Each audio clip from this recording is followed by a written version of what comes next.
Alors, salut tout le monde.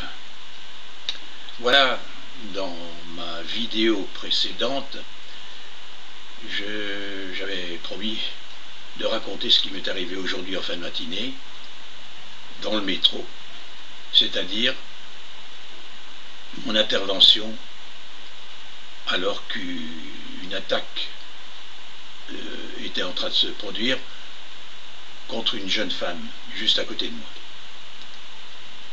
Donc voilà comment ça s'est passé. Je venais de monter dans le métro, je m'étais assis juste à côté de la porte, dans le sens de la marche. À l'arrêt suivant, montent deux jeunes noirs. Donc je ne suis pas du tout raciste, hein, mais simplement, je dis c'était des noirs. Moi je suis blanc, il y a des noirs, je ne suis pas du tout raciste, je m'entends très bien avec tous les gens qui sont civilisés, de toutes les couleurs qu'ils soient, rouge, jaune, vert, blanc. Je ne suis que contre la connerie, quoi. Et la méchanceté, la violence, la veulerie, la lâcheté. Donc, le premier de ces jeunes se met en face de moi, c'est-à-dire de l'autre côté de la porte. L'autre est juste devant moi, debout. Et je regarde la manière dont ils se conduisent, dont ils sont habillés. Je me dis non, ce ne sont pas des gens très riches, peut-être n'habitent-ils pas Paris. Celui en face de moi, grand mec, tous les deux très grands, costauds, il a des yeux tranquilles, même gentils. Oh, il n'y a rien à craindre de ces gens-là. Le gars de profil, il était plus nerveux, mais je ne voyais pas ses yeux, il était de profil. Et donc de temps en temps, alors que je ne les observais plus, c'était entre deux arrêts, je voyais qu'il se retournait et qu'il regardait quelque chose à ma gauche. Je me retourne à nouveau et je vois une jeune femme de 35-40 ans qui avait de très jolies jambes, des jupes jusqu'aux genoux. Et donc, je me dis, bon, c'est normal qu'ils apprécient, c'est dans l'instinct d'apprécier les jeunes femmes, ils sont jeunes eux-mêmes, mais, me disais-je à ce moment-là, c'est dommage que ces jeunes ne connaissent pas n'aient pas la possibilité de connaître l'amour qui ferait qu'ils pourraient travailler pour l'amour de leur vie.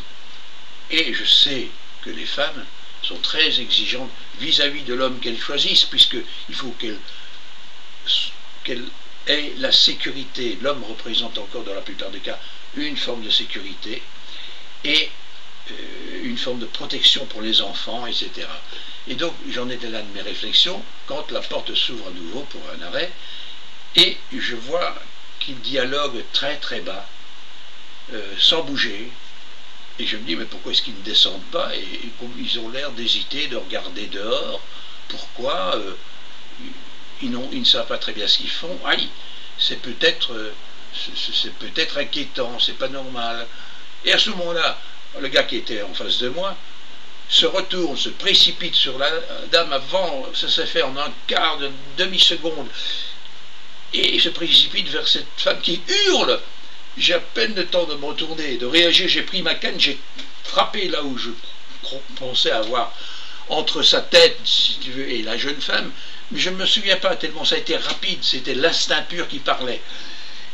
Et en fait, comme j'avais subi moi-même des attaques une fois avec des personnes qui me coinçaient dans le métro, d'autres qui étaient à genoux devant moi en train de me serrer les jambes pour ne pas que je puisse réagir pendant qu'on me fouillait, j'avais réussi à me débarrasser de mes bagages,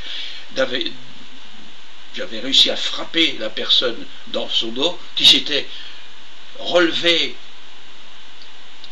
affolée, et moi je me suis retrouvé en garde devant elle. Donc ça c'est une autre attaque qui s'est passée il y a 2-3 ans et qui était affolée, et je me disais, je frappe ou je ne frappe pas. Or j'ai quand même maintenant 77 ans, à cette époque j'en avais 74, quelque chose comme ça. J'étais très fier de moi parce qu'il n'avait pas réussi à me voler quoi que ce soit, il s'était enfui honteusement. Et donc je reviens au fait que, hurlement, le jeune essaye d'attraper probablement quelque chose, parce que j'avais assisté aussi un jour, donc ce sont des petites parenthèses, à l'attaque juste en face de moi dans le métro d'un Indien très costaud qui avait une chaîne en or, et ces jeunes avaient arraché sa chaîne en or juste avant que je les avais vus un peu traîner dans les courses, dans les couloirs du métro, enfin pas dans les couloirs du métro, du wagon, et je m'étais dit, tiens, ils ont un drôle de regard, et quand cet Indien a subi cette attaque, on lui a arraché sa chaîne en or, j'étais resté sans voix et sans réaction. Je m'étais dit, c'est honteux, c'est inadmissible, je devrais pouvoir réagir à une chose comme ça. Ce qui m'a servi cette fois-ci, c'est-à-dire que j'ai réagi instinctivement avec ma canne, j'ai frappé. Et il s'est enfui. Donc je pensais qu'il avait réussi à arracher quelque chose. Je me suis penché, je suis tombé à genoux et j'ai encore frappé avec ma canne que j'avais attrapée par le bout. Et je l'ai atteint encore. Je sais que je l'ai touché, peut-être sans grand mal. Les portes se sont refermées. Je me suis rassis, je me suis tourné vers la jeune femme. J'ai dit, bon, il vous a volé quelque chose, vous êtes sans mal, il vous a fait mal. Elle m'a dit non, c'était mon smartphone et je l'ai encore. Et je me suis dit, youpi. Alors elle m'a tapé sur l'épaule, j'étais tout fier de moi. Or, je suis non violent. Je suis contre la violence. Mais je pense aussi qu'il y a de bons motifs pour se battre quand c'est pour la bonne cause. Si votre fille se fait agresser, si votre famille se fait agresser, si je me fais agresser, si on viole une jeune fille devant vous, il faut intervenir. Ce n'est pas possible. Donc, je me suis toujours dit, je ne peux pas rester les bras ballants en me disant, ils sont trop forts. Il faut parfois risquer sa vie pour la bonne cause. Ce qui m'a amené à la réflexion cet après-midi, la réflexion suivante. Il y a de bonnes guerres et de mauvaises guerres. Les bonnes guerres, ce sont les guerres du bien contre le mal. Bon, je ne sais pas si la Libye c'est une bonne guerre, mais en tout cas, il y a un moment donné où je me suis dit, on se bat quand même contre un dictateur. Et si la France et toute la Convention internationale est victorieuse, c'est une bonne chose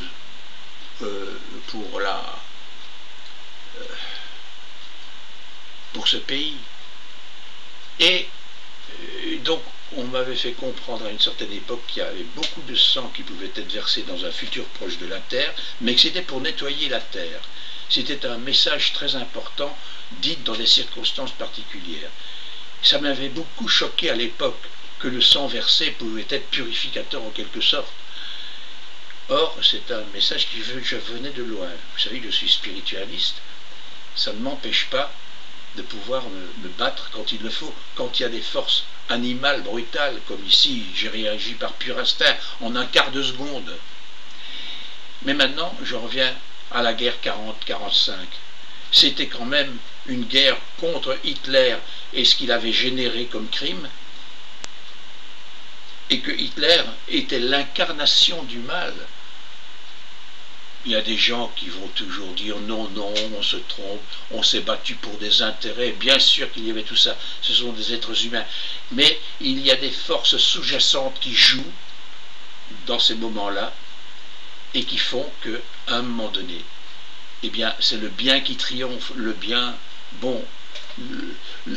Notre monde capitaliste maintenant, ce n'est pas le bien intégral. La liberté, il y a en quelque sorte une liberté surestimée qui fait que on fait tout et n'importe quoi.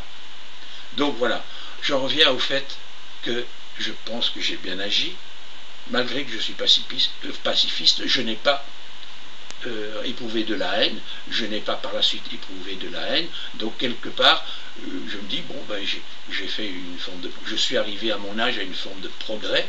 Ça n'a pas été facile parce que plusieurs fois dans ma vie, et j'en parlerai, j'ai éprouvé de la haine revancharde qui était destructeur pour moi et pour les autres.